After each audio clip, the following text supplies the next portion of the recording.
そして石仮面の伝説はひとまず幕を下ろす。しかしそれはまた新たな冒険の時代の始まりでもあった。カッとなってまたやっちまった。参ったな。エリナばあちゃんに叱られるぜ。なんてやつだ。警官をこんな目に遭わせたのに、なんとこいつはエリナばあちゃんとかいう人に叱られることだけ。Well, fuck.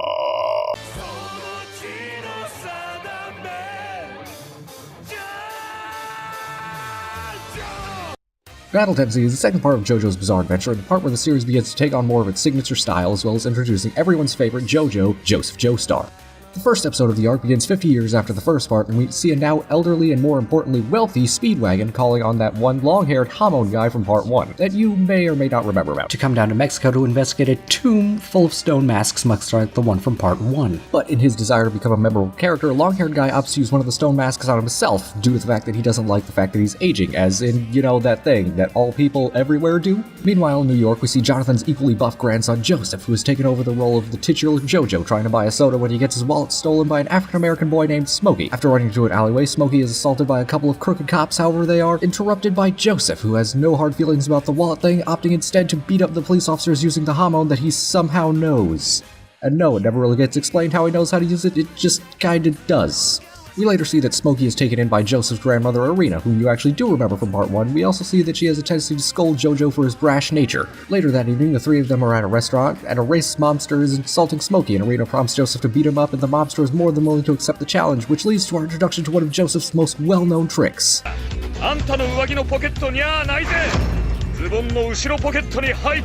mobster is of course unimpressed, something Joseph also predicted, and attempts to lay into him. However, Joseph manages to deal with him with next to no effort. Another man at the restaurant who says he knows Speedwagon tells them that he's been murdered, as well as who the culprit is, which is upsetting news to Jojo. If you think that seems convenient, you ain't seeing nothing yet. Later on, we see Joseph and Smokey hanging out in a cafe one night, and Joseph sees what appears to be a familiar face very intently staring at them through the window. He of course knows the man is straight and prepares to engage Jojo in a fight, however Joseph opts to do this instead. Of course, a machine gun isn't enough to stop a vampire, as Straight simply gets right back up to begin to fight for real this time. This being anime, meaning that fighting consists mostly of him talking about how great he is. Joseph tries to fire his gun again, but wouldn't you note he's out of ammo, and Straight decides to use his good old vampire laser eyes on Joseph. Laser eyes! Which seems very effective at first, but...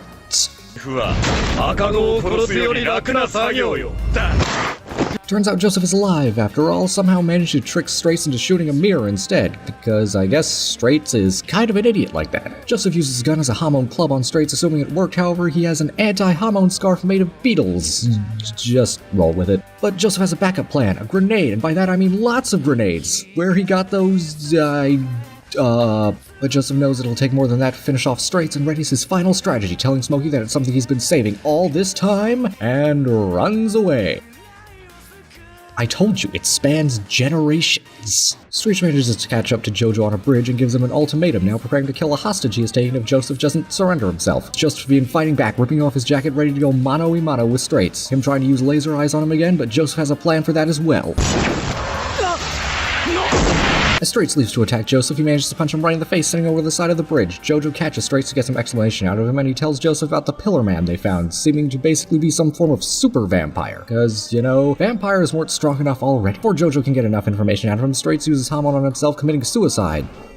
He could do that, I guess. Then the narrator informs us that Nazis have decided to get involved because World War II is about to happen and they're big Helsing fans, one of which we see immediately be a dick, as Nazis want do. His name is von Stroheim. One of his officers informs him and also the audience that they actually retrieved Speedwagon's body and that he is in fact alive. Joseph then takes it upon himself to go to Mexico to find and kill this mysterious Pillar Man. Meanwhile, von Stroheim is interrogating Speedwagon and reveals that they took the pillar and by extension the man inside to their base, and he's prepared to do whatever he needs in order to find out what Speedwagon knows regarding the Pillar Man, including trying to wake up the Pillar Man by killing several innocents for their blood. Did I mention that Nazis are bad? We then see Joseph biking through the desert, because he has a motorcycle now I guess, only to be attacked by a mysterious assailant who works for von Stroheim, but Joseph manages to beat him fairly easily and learns from him that Speedwagon is still alive and goes to retrieve him. Meanwhile, the Pillar Man is beginning to stir, and von Stroheim opted to bring Speedwagon into the viewing chamber with him because he wanted to gloat about it, I guess. But just then the Pillar Man frees himself, with von Stroheim calling him Santana because Pillar-less man is too awkward to say. Von Stroheim writes him off as a stupid and decides to see how he fares against a vampire they made using one of the stone masks, but as the vampire attacks Santana, his body gets absorbed into him. We then see Joseph spying on the compound, trying to think of a plan as to how he gets in there, which he does, and it's, well, it's this. The guards obviously don't buy it, which Joseph is somehow shocked by, and he has no trouble dealing with the guards and taking their uniforms for a better disguise. We then find out that somehow Santana's escaped from the chamber to the shock of all the scientists. Where were they when he did that? Alas, if only they'd listened to Speedwagon. We see from a recording that Santana had somehow managed to contort himself into the air vents. Shortly thereafter, he jumps out of the air vents, and for seemingly no other reason than to look disgusting, into one of the soldiers' bodies, then killing one of the soldiers and exiting the first one's body. But luckily enough, Joseph, in his actually useful disguise, uses von Stroheim's hair as a protective barrier against the returning bullets Santana fires at them, and prepares to take Santana head-on, which of course he doesn't take seriously.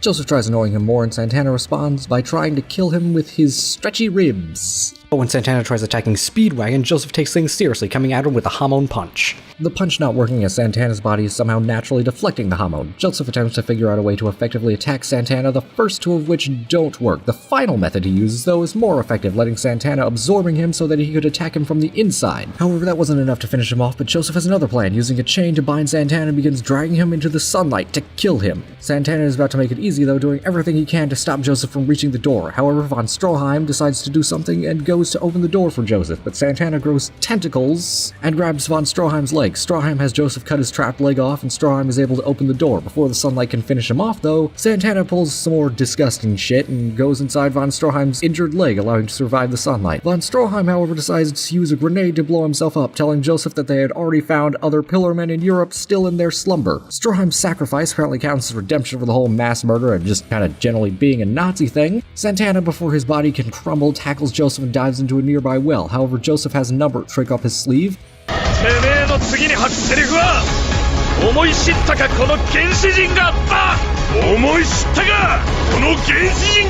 And the water reflecting sunlight in the well turns Santana into stone, crumbling away having been defeated. Later on, we see Joseph in Rome, trepidatious about trying squidding spaghetti when he overhears a guy at the next table insult him. He decides to mess with the guy as he puts moves on a girl, infusing some noodles with Hamon. The stranger, however, manages to counter with his own Hamon, to Joseph's surprise. This guy's name is Caesar Zeppeli, grandson of Will Zeppeli from Part 1. We then learn from the narrator that not only does Speedwagon own an R&D firm named the Speedwagon Foundation, but that they are currently studying Santana's remains. They tell us that he's not actually dead, but we never see him again, so he basically is to us. Back in Italy, Speedwagon is there now, and Jojo and Caesar aren't getting along. Caesar saying that Jojo's Hamon isn't up to snuff, saying that he couldn't beat a random woman. Caesar then kisses her, somehow allowing him to put her under mind control, cause that's just power he has now. Never comes up again, but he just has it now. Then, just to be a dick, he insults Jonathan and attacks Joseph with Hamon-infused soap bubbles, trapping him. As per usual, though, Joseph has a backup plan.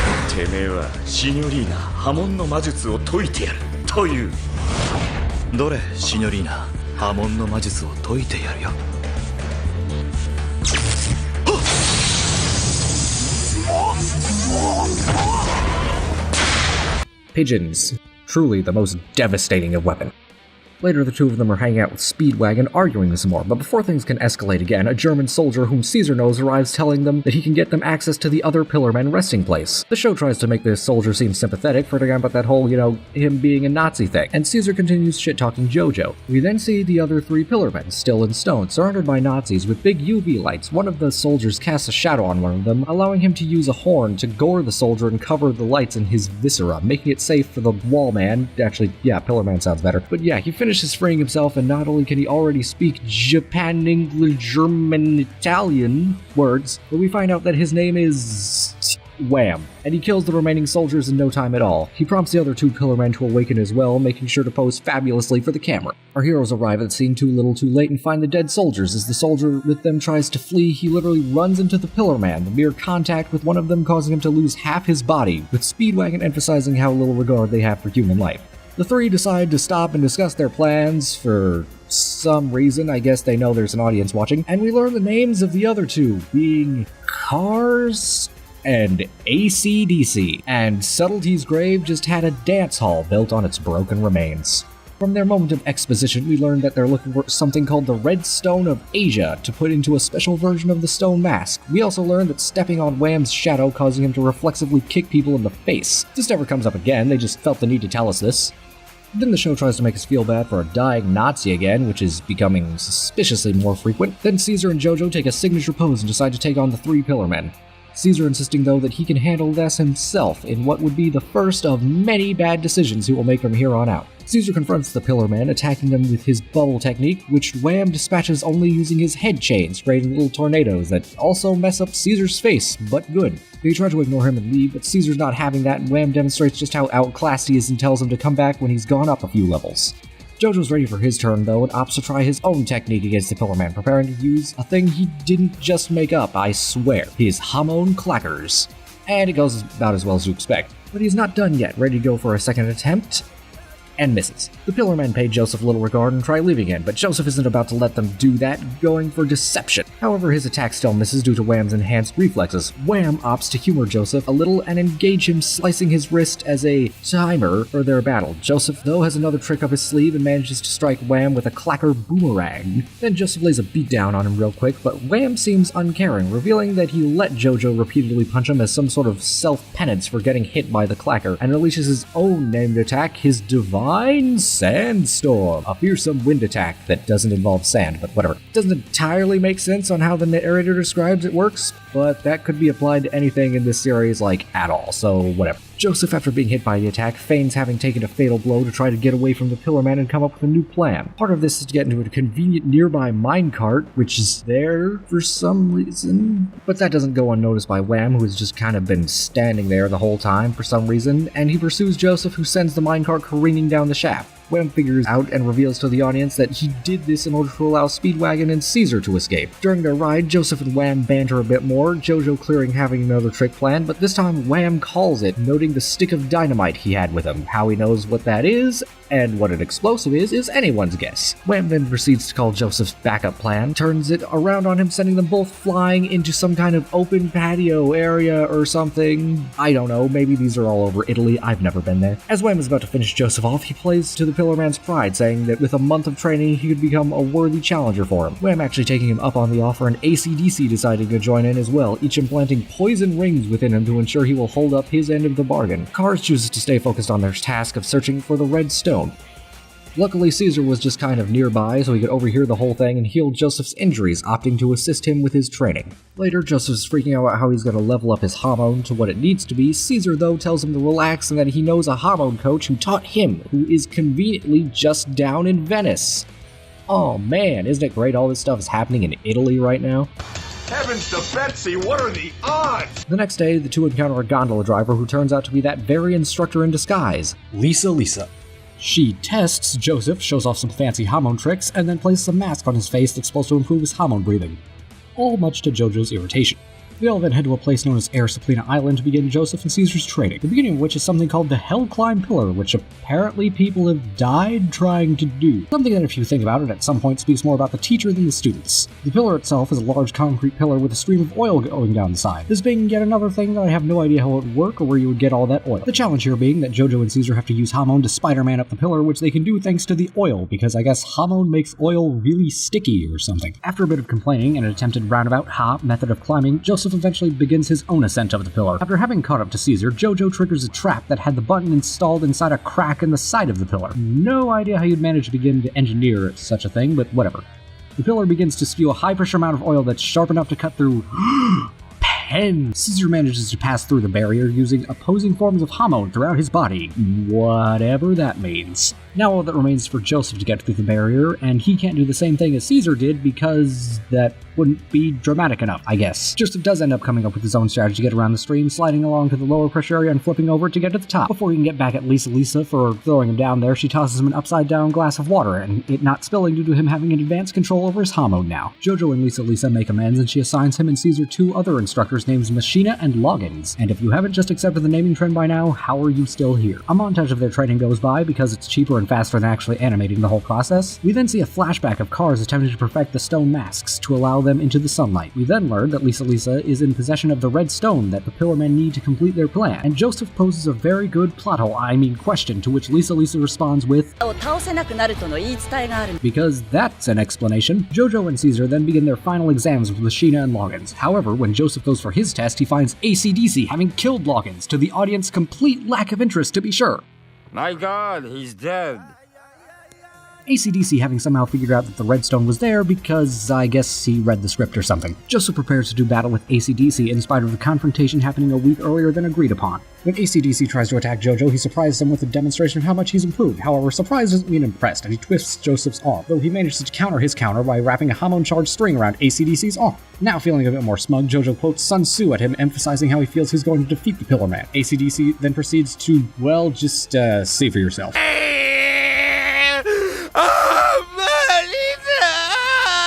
He gets over that quick though and quotes Sun Tzu back at Jojo, implying that he's still confident in his own victory. This strange turn confuses Joseph, and after Loggins' body starts boiling, AC/DC reveals that his own signature technique is to heat his blood to 500 degrees and shoot it out through icky veins. Joseph tries to attack AC/DC again, but he fails, and okay, if you're squeamish, look away now, because to use his technique, AC/DC lifts his fingernails and sends his veins out from beneath them. Joseph leaps back, only causing his mask to get damage, and of course he is upset at the attack, and AC/DC taunts him further. As he tries to come up with a new plan, AC/DC laughs and begins another attack, stealing Joseph's shtick.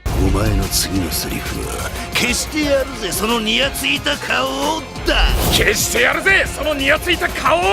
also has his own counter to Joseph's new plan, surrounding Joseph with his veins. Meanwhile, we see Caesar and Machina finishing their battle, with Caesar passing the test. He then looks to see how Jojo is doing, only to find out that he's currently fighting AC/DC wanting to do something, but opting to guard the stone due to being too far away. Just as AC/DC believes he's won, Joseph taunts him further, stating that his plans had planned for AC/DC's plans. Try saying that 5 times fast. Having used a rope trick to keep an extra string, snare, and tack, and trapping the Pillarman and finishing him off with an overdrive. However, it would appear that AC/DC had one final plan, and it's pretty nasty looking. While perving on Lisa, Jojo notices something off about Suzuki, who's revealed to have been possessed by the Pillarman's brain, which is just real freaky on many levels. AC/DC reveals that the red stone has been mailed off the island just now, and they won't be able to catch up to it before it leaves Italy. AC/DC attempts to use Suzuki as a human shield to prevent them from chasing after the stone. However, Jojo and Caesar use their Hamon together, performing that opposing Hamon technique that I still don't get what it means, and manage to purge AC/DC from her body. Joseph then monologues over the disintegration of the Pillarman's brain, because what else do you do while holding a super vampire brains as it turns to ash in the sunlight? Soon after, Lisa uses a bit more of Hamon's vague abilities to learn the stone had been sent to Switzerland, and so the 4 remaining Hamon users depart to try to intercept it before it reaches its location. Meanwhile, in Switzerland, we see Cars waiting for some form of contact from AC/DC, and we learn that he's a dog person, saving one from some drunk drivers by horribly murdering them. An appropriate course of action, to be sure. The next day, our heroes have caught up to the mail train, only to find that it has been held up by German soldiers who claim the package before they can. The Nazis reveal they've been spying on our protagonists and essentially force them to go along with whatever plans they have. We don't get to find out what those are yet, as we cut to a few hours later where we see Cars again, approaching a cabin, managing to kill all of the soldiers inside. A feat he manages to accomplish from the outside by only making a single cut in the wall with his blade, which is a close-range weapon, because this series has long given up on making any kind of sense. However, when Cars enters to claim the stone from what he would assume was a dead Nazi, an officer from earlier is revealed to have survived and had been expecting him. Cars, confused as to how he wasn't able to sense the officer's presence, attacks him just as Joseph enters to inquire about food. As Cars' blade makes contact with the officer, it is revealed that he is in fact a revived Stroheim who's been turned into a cyborg, much to Joseph's surprise. Cars and Jojo have a brief exchange, and Stroheim opts to reclaim the Pillarman's attention by ripping a part of his hand off and proclaiming, saying that he has been augmented to be stronger than Santana and is fully confident that he can defeat Cars, particularly by using a high-powered machine gun that he has in his stomach. Cars is determined, however, managing to use his blade to slice the bullets into pieces. As he goes for an attack on Stroheim, the narrator reveals that his blade is actually a micro chainsaw that reflects light to create a fabulous rainbow effect. The attack manages to cut Stroheim in half, and Cars reveals that Santana was the weakest Pillarman, which is why he didn't get to be in the wall with the rest of them. As they try to keep the red stone away from Cars, Stroheim opts to try a laser eye tactic to see if that will work. Laser eye beam! The stone goes flying and Jojo and Cars race after it as it slides off the edge of a nearby cliff, with the two of them going over the edge trying to get after it. After a scuffle during the fall, Joseph ends up with the stone and with Caesar's help makes a chain of falling icicles up to the top, stopping his descent as Cars continues toward the bottom of the ravine. Cars shows that he's not only a dog person but a flower lover, as he would rather pinball himself all around than fall on a small patch of them. But that's far from the most ridiculous thing in this scene, as it immediately follows up with this.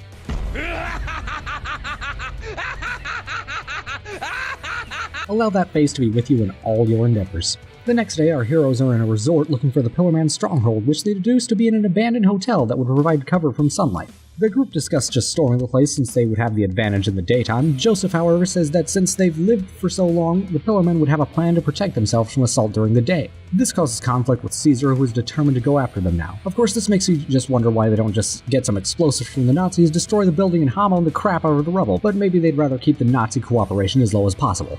But yeah, Jojo and Caesar end up going at it, and Caesar decides to go himself despite Lisa's pleas for him to stay, saying he needs to honor his family by doing this. Machina follows after him so that he at least has some backup, and Lisa tells Jojo about Caesar's backstory. The most important part of which being that he had those purple triangles on his face his whole life. Also worthy of note is that his very Italian father was named, get this, Mario, and he left their family when Caesar was a kid. But yeah, Caesar fell into a tough crowd, somehow knowing Hamo naturally, not explained. Also important, Mario left to investigate the origins of the stone mask, which of course leads him to the Pillarmen, and Caesar gets him sucked into the Pillarmen wall because he poked something shiny. And that is why Caesar is an impulsive dick. Joseph, upon hearing this, assumes Caesar has a really good plan for his assault.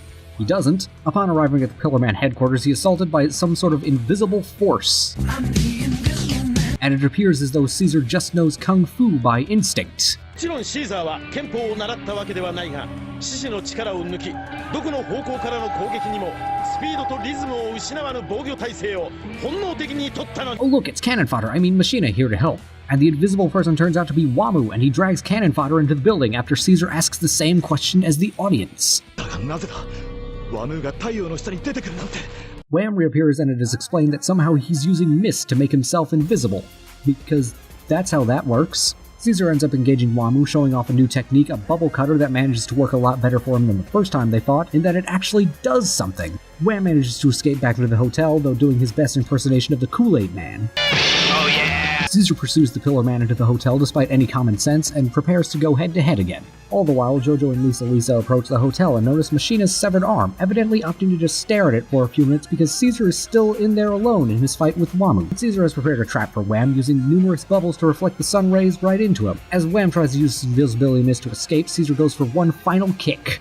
And as Caesar gets whammed, we see that Joseph and Lisa are still kind of just hanging out outside for some reason. Caesar's still barely standing though and manages to get the antidote from Wamu for Jojo and unleashing a full burst of Hamon energy, which is seen by a still outside Jojo and Lisa. Alas, in the time they were standing around, Caesar is crushed by a large piece of rubble, his last gesture to make a bubble of his own blood containing his headband and the antidote ring. Wamu allows it to go on its way out of some sort of warrior respect or something. Jojo and Lisa finally go into the hotel and find the bubble discovering Caesar's death and mourning for their fallen ally, whom they could have helped by walking just a few more feet into the building that whole time. Continuing onward, they run across a vampire who can shoot spikes out of himself, but he's effortlessly dispatched by Lisa, because power scaling. During their trek through the building, Joseph says he won't take the antidote to the poison ring until Wham is defeated in honor of Caesar. Personally, I feel like the best way to honor him would be to take the antidote he literally died to get for you right away, but what do I know? When they finally arrive in the room where Cars and Wamu are hiding, they see the two also have amassed an army of 100 vampires that have been waiting for their arrival. However, before they get gang-busted by the numerous enemies, Lisa makes a successful bluff check telling Cars that if they don't check in every so often, a bomb will destroy the red stone. Which, that's actually a pretty good idea. I don't know why you wouldn't just do that for real. But anyway, the two parties come to an agreement to participate in a showdown that night for the red stone. However, to ensure they keep up their end of the bargain, Lisa agrees to wait for it in a hotel. As Joseph retrieves the red stone from Lisa's bags, he happens upon a picture of some familiar faces, but he can't worry about that now because he has to get to the ancient Roman Swiss Colosseum for battle. When there, he does actually inquire about the picture, and Lisa reveals that she was the baby Arena rescued from the ship and had been raised and taught Hamon by Straizo, as well as the information that Hamon slows aging. Interesting. But enough about that. Two chariots pulled by vampire horses arrive, and Wham informs Joseph that would be the form their fight would take. Jojo rolls with this and strips, preparing for battle. Once the race actually starts, the chariots themselves don't last long as Wamu destroys Joseph by hitting it with a big column. Joseph manages to turn things around on Wham until he binds himself using his vague yet weirdly versatile wind powers to sense Joseph's location, sending him to the ground with a shot from some kind of ball-launching crossbow. But Joseph turns things back around by hitting Wamu with a trick shot from his own ball bow. Wamu then turns around the turnaround by using his detached arms to choke Jojo so he can't use Hamon. Wamu launches his ultimate attack, but Jojo has one final turnaround using an oil bomb and burning the headband he got from Caesar, causing Wham to explode. Jojo then shows Wham some respect as he dies. This seems weird to me, but I guess being respectful to someone who just tried to kill you must be a familiar thing. But enough about that, now Lisa has to fight Cars, and now that he has to get serious, he reveals his true beauty. You know what, maybe this ultimate lifeform thing has something to it. The fight begins and it seems like Lisa has this under control, but Cars doesn't play fair because he's here to win, taking down Lisa and sending the vampire horde after Jojo. But don't worry everyone, because the Nazis are here. I hope no one takes that out of context. And they're equipped with UV lights. Also, Speedwagon and Smokey came along for some reason. Joseph then goes to face Cars, but he holds Lisa over a convenient bed of crystals, because those are just all over the place, I guess. Jojo has a plan though and sets his scarf on fire, saying that he'll defeat Cars before it fully burns. Cars responds to this by just trying to push them to their deaths, but Jojo had a rope trap ready and sends Cars down to the ground crystals instead. While this is going on, Speedwagon tells of Lisa's backstory. She's Joseph's mom, by the way. He explains that she was raised by straights and married Jonathan's son George, who was a pilot in World War I. George got killed by a surviving minion of Dio, who somehow climbed through the ranks of the British military despite being undead and dying if he went out into the sun. But whatever, she killed the zombie officer, but it's not cool to kill military personnel, so she went into hiding in Venice with Speedwagon's help, because it's nice there this time of year. And Joseph, of course, doesn't know any of this. But back to the plot, Stroheim readies his super flashlights to use on Cars, but Cars thought ahead and has his super stone mask with the red stone of Asia inside, which uses the flashlight powers to go even further beyond a normal Pillar Man, letting out a fabulous light show. Now that Cars has obtained this new power, the first thing he thinks to do is turn his hand into a squirrel that attacks Stroheim, like you do. The sun rises dramatically in the distance, killing the remaining vampires and leaving Cars still standing, now seemingly unstoppable. But not to worry, because Joseph has a plan, taking control of the situation with Stroheim and Speedwagon ready to follow his lead. Then he runs away, taking the redstone with him because reasons. Cars then grows wings and flies after him because it's faster than walking. Jojo continues running, sliding down a nearby cliff. Luckily though, there's a plane nearby and he knows how to fly it somehow. While flying, Cars launches several hardened feathers at the plane and Jojo decides to try sending Cars into a nearby active volcano because like ground crystals, those are just kind of around. Speedwagon radios to Joseph to try to convince him not to do it, but the feathers Cars shot at him turn into piranhas, because why wouldn't they? Joseph uses a parachute to lure Cars into being hit by the plane to send him into the volcano. Cars tries to turn things around, but don't worry, Stroheim is there, somehow, and he helps Joseph escape from the plane without dying, so we'll overlook that for now, because we get to see Cars melting in the lava. But the celebration is cut short because somehow Cars is alive due to reasons that are honestly pretty dumb, so I'll just let the narrator try to explain it. 層ができる。熱はシャットアウト。しかも表面が燃えても次から次へと内側から泡を。Also, we get Cars' backstory about how he killed most everyone else in his race, but enough backstory, we expand further on Cars' new undefined power set as he now has Super Hamon, which he uses on Jojo. After some quick loading, Cars goes to finish Joseph off, and then... Even with all of the conveniences and leaps of logic up to now, this is probably the dumbest thing in the entire part. And it's one of my favorite moments in the entire series. Joseph unconsciously blocks Cars' attack with the Red Stone of Asia, which causes an amplified blast of Super Hamon into the volcano, causing it to erupt, sending them into the sky, and don't know how, but von Stroheim survived, and then, well, just watch.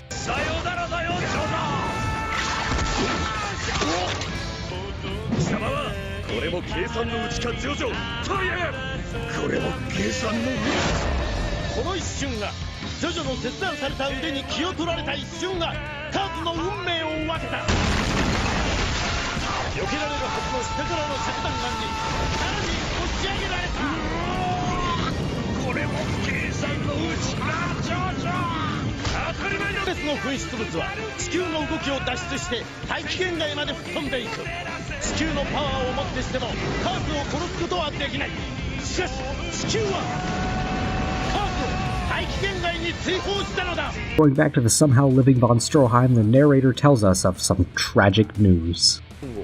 生還したシュトロハイムは次のことをスピードワゴンに語った。 Later, we see the rest of the cast attending Joseph's funeral when a familiar buff figure arrives on the scene. To probably the surprise of very few, Joseph is alive, and to the surprise of some, he married Susie Q and received a robotic hand from von Stroheim shortly before World War II started. Then we get a few brief scenes giving us an epilogue for each character, which I'll run down in brief. Jojo was told Lisa was his mother, and he and Susie Q moved to America. Lisa gets remarried, Arena became a teacher, and Speedwagon died 2 years after Arena did, never having had any children. Oh, and Smokey became the mayor of a town, and von Stroheim died in Stalingrad, because even cyborgs shouldn't invade Russia in the winter. For one final scene, older Joseph is in an airport flying out to Japan to visit his daughter who married a Japanese guy. We then see some random dude in a jail cell looking intently at the viewer, probably not anyone important. So that was Battle Tendency. Was it better than Part 1? In many ways, yes. However, the story is full of leaps in logic and conveniences that happen because the story needs to happen. These questions don't break the story, however, as the surreal atmosphere and generally fun tone of the part manage to suck you in and help you to overlook these flaws because, as with the outlandish concepts this series has, sometimes you just need to roll with it. Earlier in the video, I called Joseph everyone's favorite Jojo. Does that mean he's a better character than Jonathan? Not necessarily. There are pros and cons to both characters, and if you like Jonathan better, there's nothing wrong with that. Personally, as with many others, I'm taken in by Joseph's quick-wittedness, goofy demeanor, and cerebral fighting style. Comparing to Part 1 again, the Pillarmen as villains lack the personality and enjoyability of Dio, and it's much less a personal fight for Joseph as it was for Jonathan, given that Dio was his adoptive brother and all. However, they still work as villains as they are presented almost as more of a primal force of nature, completely above humanity, and Cars becoming an even more powerful version of that works great as a final boss of sorts. And yeah, there is the inconsistency with Santana compared to the other three, and he was kind of lame, but who cares? Overall, Battle Tendency is, for better or worse, a large step up from Part 1, essentially having Joseph fighting a god by the end and putting the threat from Part 1 in a henchman role. And while it takes more leaps in logic than its predecessor, it can be said that you won't have a better time with this than Phantom Blood. But with almost godlike forces of nature and volcanoes launching people into space, how do you follow that up? Well, we'll have to find out in the next part as we try revisiting a few familiar faces.